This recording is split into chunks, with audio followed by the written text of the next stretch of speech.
Welcome to Dheeraj classes, है ना। आज हम लोग पढ़ने जा रहे हैं फिजिक्स। और फिजिक्स में हम लोग पढ़ेंगे लाइट का सेकंड पार्ट, जो हम लोग का चैप्टर दिया हुआ है human I and colourful world, उसका पार्ट 2 हम लोग पढ़ने जा रहे हैं। लेक्चर नंबर 2 है उसका। इसमें आज हम लोग पढ़ेंगे डिस्पर्सन, स्पेक्ट्रम और टिंडल इफेक्ट और बहुत सारे क्वेश्चंस देखेंगे। ठीक है, हम लोग पढ़ने जा रहे हैं क्या, डिस्पर्सन ऑफ लाइट। तो सबसे पहले हम लोग प्रिज्म को समझते हैं। व्हाट इज प्रिज्म, है ना। प्रिज्म को समझना जरूरी है। प्रिज्म क्या होता है? तो प्रिज्म 3 डायमेंशनल फिगर है। क्या है? प्रिज्म 3 डायमेंशनल फिगर है, जिसके पास विड्थ भी होता है, लेंथ भी होता है और थिकनेस भी होता है ना। तभी क्या होता है, लाइट रिफ्रैक्ट करेगा। लाइट क्या होगा? रिफ्रैक्ट करेगा, है ना। तो प्रिज्म का क्या काम है? लाइट गया, है ना, फिर यहां से यहां रिफ्रैक्ट करना, है ना। तो व्हाइट लाइट, ये कौन सा लाइट जा रहा है? तो व्हाइट लाइट जा रहा है। कौन सा लाइट जा रहा है? व्हाइट लाइट, है ना। तो व्हाइट लाइट वो क्या होता है? व्हाइट लाइट क्या होता है? व्हाट इज व्हाइट लाइट, है ना। तो व्हाइट लाइट क्या होता है? व्हाइट लाइट सनलाइट को ही व्हाइट लाइट कहते हैं, है ना। सनलाइट को व्हाइट लाइट कहते हैं, ठीक है। तो सनलाइट को व्हाइट लाइट कहते हैं, तो उसको लिख सकते हैं कि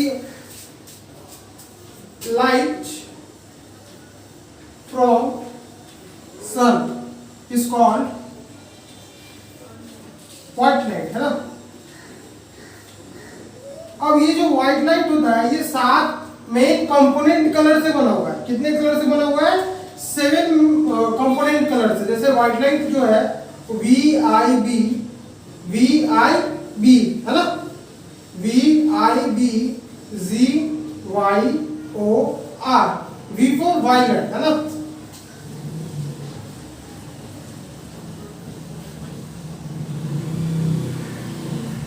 I फॉर इंडिगो, है ना, B for blue, G for green, ठीक है, Y for yellow, G for green, Y for yellow, O for orange, है ना, R फॉर रेड, है ना। तो ये इंक्रीजिंग वेवलेंथ है। क्या है? वेवलेंथ। सबसे कम वेवलेंथ किसका होता है? वायलेट का, फिर इंडिगो का, फिर ब्लू का, है ना। सबसे ज्यादा वेवलेंथ रेड का होता है, ठीक है। हम लोग व्हाइट लाइट को यहाँ पे बोल सकते हैं क्या, कॉम्बिनेशन ऑफ 7 कंपोनेंट कलर, है ना। ये भी बोल सकते हैं हम लोग। व्हाइट लाइट को क्या बोल सकते हैं? कॉम्बिनेशन ऑफ 7 कंपोनेंट कलर, है ना। अब हम लोग देखते हैं कि स्पेक्ट्रम किसको बोलते हैं, है ना, डिस्पर्सन किसको बोलते हैं, और प्रिज्म से कैसे लाइट रिफ्रैक्शन होता है उसको डिटेल में भी देख रहे हैं। अब हम लोग क्या देखते हैं, स्पेक्ट्रम किसको बोलते हैं ना। स्पेक्ट्रम किसको बोलते हैं? तो बैंड ऑफ 7 कलर। क्या है? Band of 7 colour is called spectrum, है ना। इसी को क्या बोलते हैं? स्पेक्ट्रम बोलते हैं, है ना।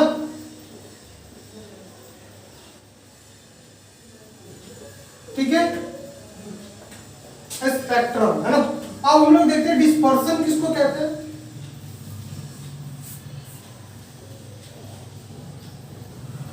डिस्पर्सन किसको कहते हैं? Splitting of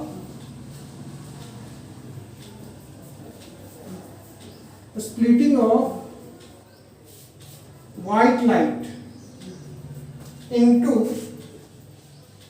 its component color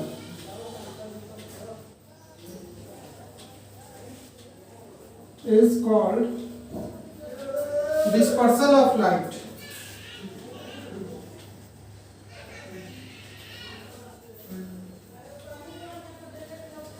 है ना। क्या है कि अगर व्हाइट लाइट अपने सातों कंपोनेंट कलर में टूट जाता है, उसी को क्या बोलते हैं हम लोग? उसी को बोलते हैं डिस्पर्सन ऑफ लाइट। तो कैसे टूटता है? तो हम लोग यूज करते हैं क्या? प्रिज्म का। किसका? प्रिज्म का, है ना।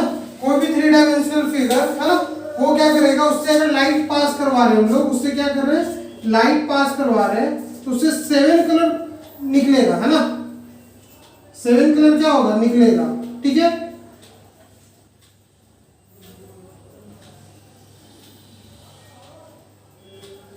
सेवन कलर निकलेगा। कौन सा निकलेगा? विबग्योर, है ना, विबग्योर। ठीक है, विद क्योर यही 7 कलर कंपोनेंट में टूट रहा है। लाइट क्या हो रहा है, व्हाइट लाइट टूट जाता है 7 मेन कंपोनेंट कलर में। इसी को क्या बोल रहे हैं हम लोग, इसी को बोलते हैं डिस्पर्सन, है ना। ये आपका हो गया डिस्पर्सन स्पेक्ट्रम। अब हम लोग देखते हैं क्या कि why how rainbow is formed, rainbow formation कैसे होता है ना। अब हम लोग समझने जा रहे हैं क्या रेनबो फॉर्मेशन, क्या रेनबो फॉर्मेशन, है ना। ये बहुत इंपॉर्टेंट है बोर्ड को लेकर के। रेनबो फॉर्मेशन, कैसे रेनबो फॉर्म होता है, तो वो सबसे पहले हम लोग समझते हैं व्हाट इज रेनबो, है ना। व्हाट इज रेनबो, रेनबो क्या है, it is a natural spectrum of light, है ना। इट इज अ नेचुरल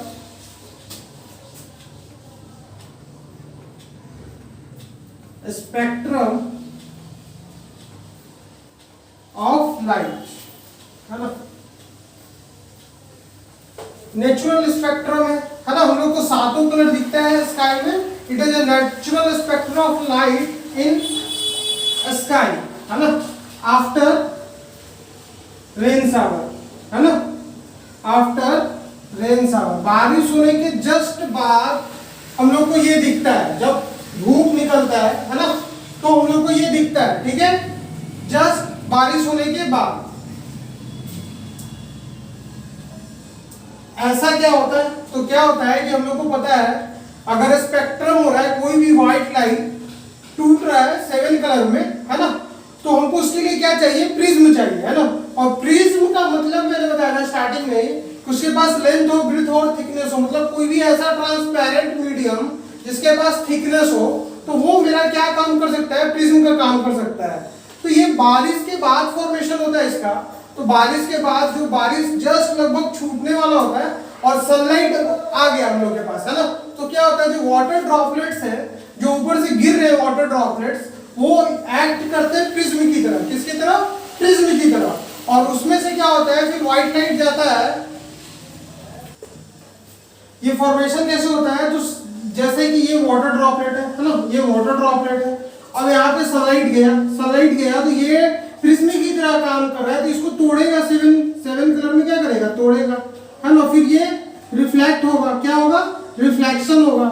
और रिफ्लेक्शन होने के बाद क्या हमको मिल सकता है, 7 कलर मिल सकते हैं। इसको अच्छे से अगर समझते हैं तो इस तरीके से ये वाटर ड्रॉपलेट है ना, ऐसे पड़ा और ये 7 कलर में क्या हो रहा है, टूट रहा है ना, 7 कलर में टूट रहा है।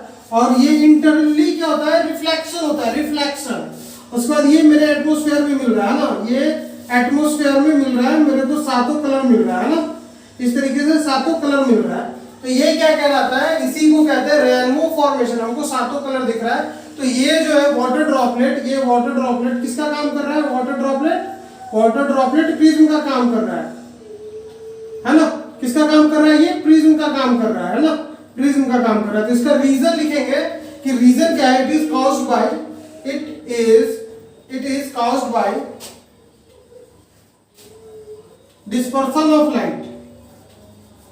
dispersion of light, है ना, in which water droplet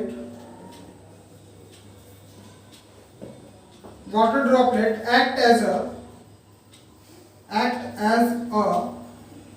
Tinni prism, है ना, छोटा सा एक प्रिज्म का काम करता है। क्या है, tiny prism which white light splits into 7 colour, है ना, ठीक है। अब ये मेरा रेनबो फॉर्मेशन हो गया, ठीक है। अब हम लोग देखेंगे एटमॉस्फेरिक रिफ्रैक्शन क्या होता है, और आगे और भी कुछ टॉपिक है जो देखना हम लोग को। चलो ठीक है। एटमॉस्फेरिक रिफ्रैक्शन क्या होता है, एटमॉस्फेरिक रिफ्रैक्शन का मतलब समझते हैं, रिफ्रैक्शन हो रहा है कहाँ, एटमॉस्फेयर में। तो एटमॉस्फेयर में रिफ्रैक्शन होगा कैसे, 2 मीडियम चाहिए हम लोग को रिफ्रैक्शन के लिए। कितने मीडियम चाहिए, 2 मीडियम। तो एटमॉस्फेयर में 2 मीडियम आएगा कैसे, तो आएगा वाटर एयर, है ना, वाटर एयर और कूलर एयर, है ना।